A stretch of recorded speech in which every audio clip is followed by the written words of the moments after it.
The top Allied leaders meet at Yalta in Ukraine, then part of the Soviet Union. President Franklin Roosevelt, Britain's Winston Churchill, and Soviet leader Joseph Stalin discuss plans for Nazi Germany's defeat and its post-war occupation. The top Allied leaders meet at Yalta in Ukraine, then part of the Soviet Union. President Franklin Roosevelt, Britain's Winston Churchill, and Soviet leader Joseph Stalin discuss plans for Nazi Germany's defeat and its post-war occupation. All right, you guys did good. Not too bad here. Allied. Yeah, that's a tough word. Allied. So I'll give you that one.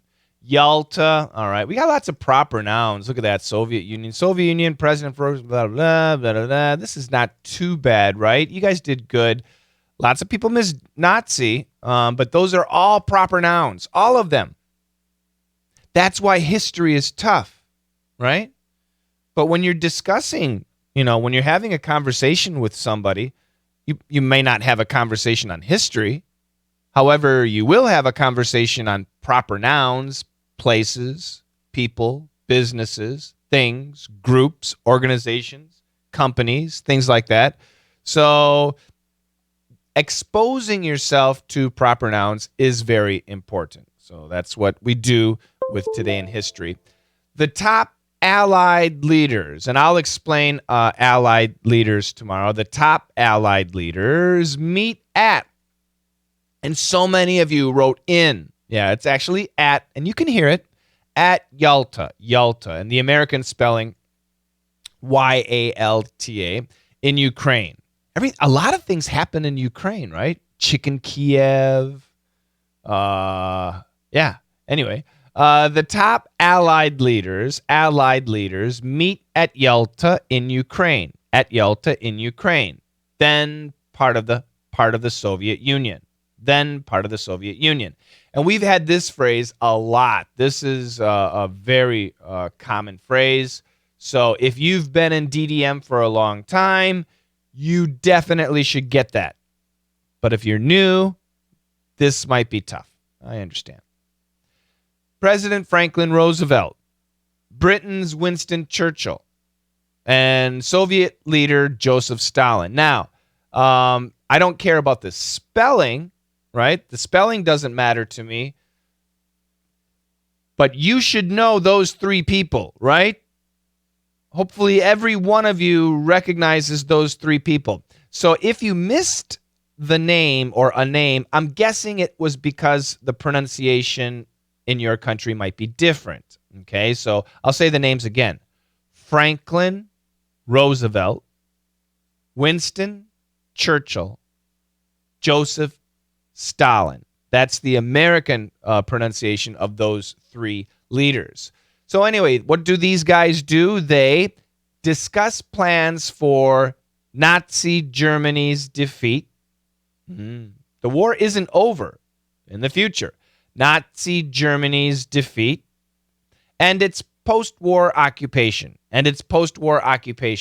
So my question, yes, I have a question. Nan desu ka? Was ist das? Mumnikaige. What is it? All right. 2 times. Let's go ahead and get into the stories. February 4th, 1945, in the final months of World War II in Europe, the top Allied leaders, so let's look at the Allied leaders. The Allied leaders were all these countries in green. Okay, those are the Allied leaders. And the big three was the UK, the Soviet Union, and the United States. Actually, China was a really big partner in this battle too because of Japan at the time. And it gets complicated, but there are a lot of countries, everyone from Mexico all the way up. These were considered the Allied countries, okay? They're working together to defeat the Axis. And if we talk about the Axis, these are the bad guys during World War II. The Axis powers, you can see them in blue. Germany, Italy, Japan. Those were the main enemies of World War II. And once again, I've got German, Italian and Japanese students, so we're just talking history, obviously from America's perspective. Hungary, Romania, Slovakia, Bulgaria, Croatia, these other, even Finland, Iraq, Thailand, Vichy France, not regular France, but these were all part of the Axis nations. Mainly, once again, Hitler's Germany, Mussolini's Italy, and was it Emperor Hirohito? Oh, God, I apologize if I'm wrong there. I'm just going by memory, and of course, I could be completely wrong. So I apologize to my Japanese students. Anyway, the top Allied leaders, the big three, the United States, the UK, and the USSR, meet at Yalta, okay? So Yalta is an area on the Black Sea. It's in Ukraine. Here's Ukraine, the country Ukraine, and part of the USSR.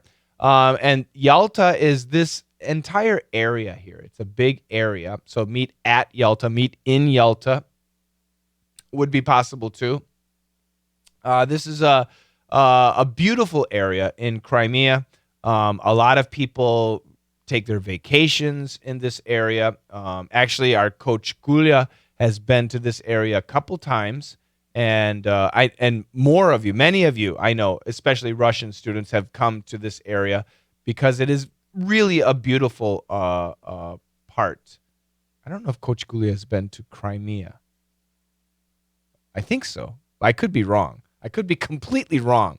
But anyway, Yalta is a very beautiful place on the Black Sea. On the Black Sea. One day I would love to visit this area.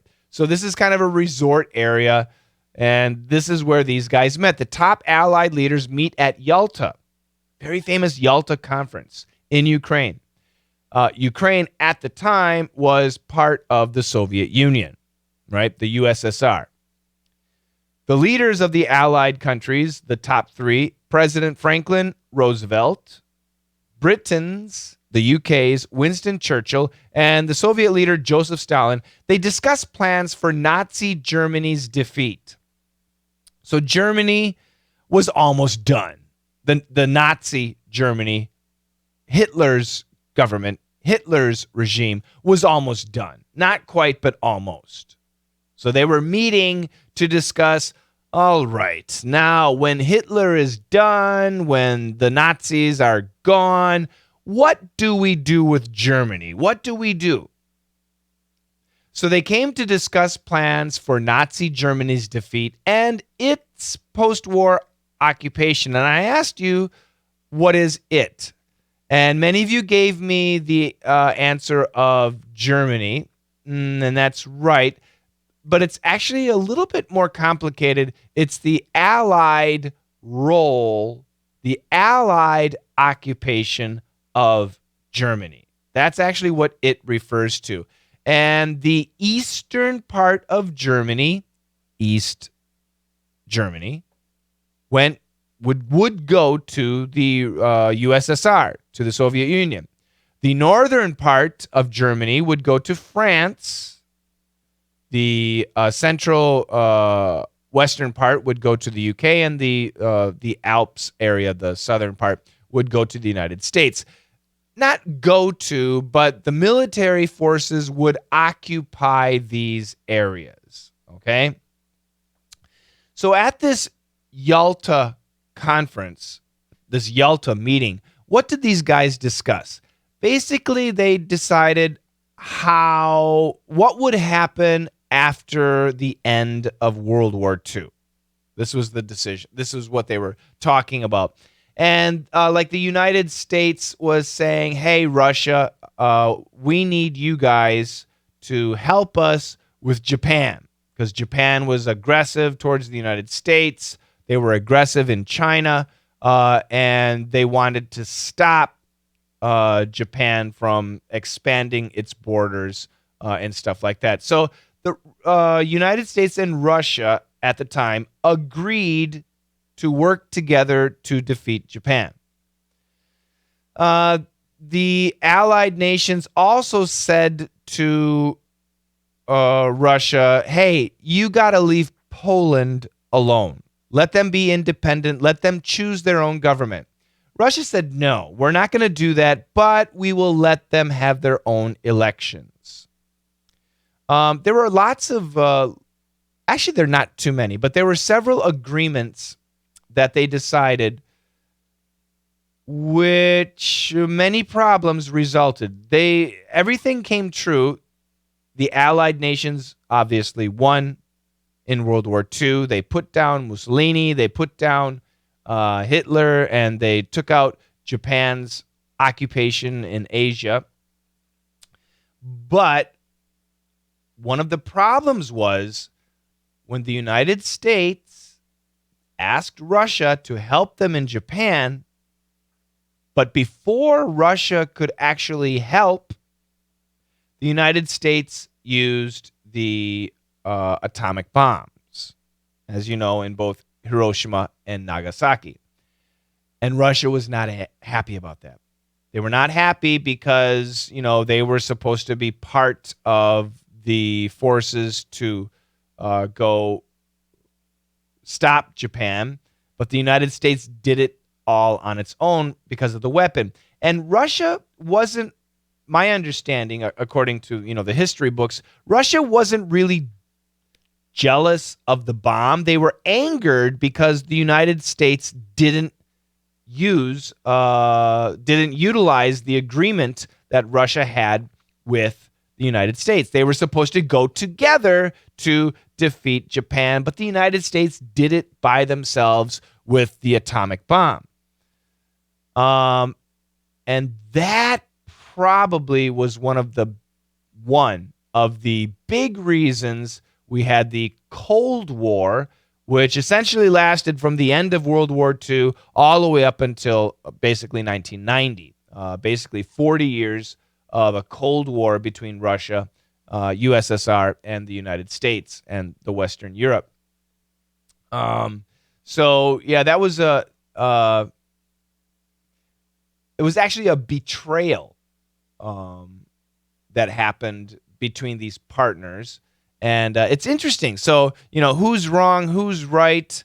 Obviously, the innocent people of Japan were the big victims. People are people. Governments are one thing. Governments are one thing, but people are people. A farmer in Japan, a farmer in Russia, and a farmer in America, and a farmer in Germany, and a farmer in Italy, and a farmer in France, they're all the same. They're just regular guys. They want to farm. They want to produce their crops. They want to sell their crops. They want to send their kids to a good school. They want to buy clothes. They're all the same. They're all the same. It's the governments. Yeah, it is. Always is. Yep. So anyway, it's the Yalta Conference on February 4th, 1945 was really important in that these three countries, the USSR, the USA, and the UK, they decided how the next chapter of the world would be politically, geopolitically, according to the map, according to the governments. They decided what would happen. And they did a good job in that they got rid of Mussolini, they got rid of the fascists, they got rid of imperialism, but they did a bad job regarding actual political relationships. So far, fortunately, there hasn't been a World War III, and hopefully we'll never go there. This was the last great war, and hopefully we'll never go back. But yeah, we've got lots of problems. So anyway, it's interesting. The Yalta Conference was actually pretty interesting. The top Allied leaders meet at Yalta in Ukraine, then part of the Soviet Union. President Franklin Roosevelt, Britain's Winston Churchill, and Soviet leader Joseph Stalin discuss plans for Nazi Germany's defeat and its post-war occupation. The top Allied leaders meet at Yalta in Ukraine, then part of the Soviet Union. President Franklin Roosevelt, Britain's Winston Churchill, and Soviet leader Joseph Stalin discuss plans for Nazi Germany's defeat and its post-war occupation.